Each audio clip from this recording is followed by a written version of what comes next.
Growing up, I didn't always understand why my parents made me follow the rules that they did. Like, why did I really have to mow the lawn? Why was homework really that important? Why couldn't I put jelly beans in my oatmeal? My childhood was abound with questions like this. Normal things about being a kid and realizing that sometimes it was best to listen to my parents even when I didn't exactly understand why. And it's not that they didn't want me to think critically. Their parenting always sought to reconcile the tension between having my siblings and I understand the realities of the world while ensuring that we never accepted the status quo as inevitable. I came to realize that this, in and of itself, was a very purposeful form of education.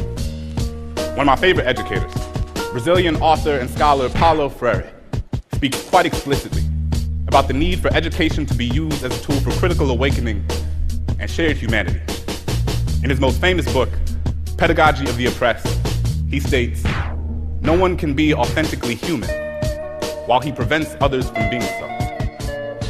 I've been thinking a lot about this lately, this idea of humanity, and specifically who in this world is afforded the privilege of being perceived as fully human.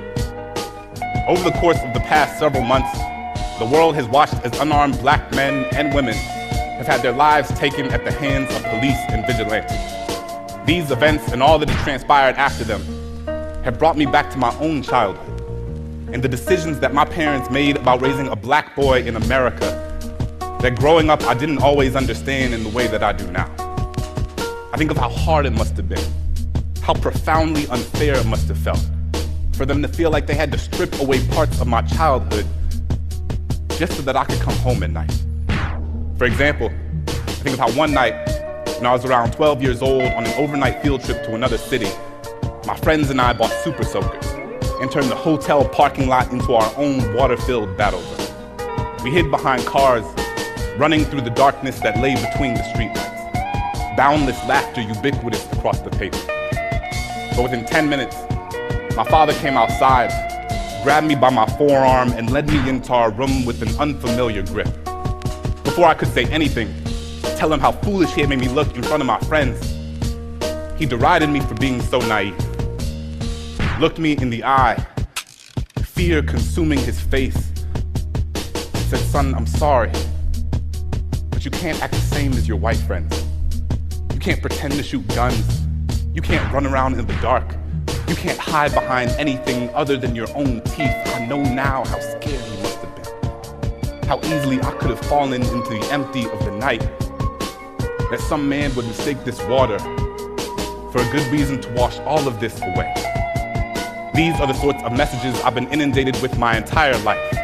Always keep your hands where they can see them. Don't move too quickly. Take off your hood when the sun goes down. My parents raised me and my siblings in an armor of advice, an ocean of alarm bells so someone wouldn't steal the breath from our lungs, so that they wouldn't make a memory of this skin, so that we could be kids, not casket or concrete. And it's not because they thought it would make us better than anyone else. It's simply because they wanted to keep us alive. All of my black friends were raised with the same message, the talk given to us when we became old enough to be mistaken for a nail ready to be hammered to the ground, when people made our melanin synonymous with something to be feared.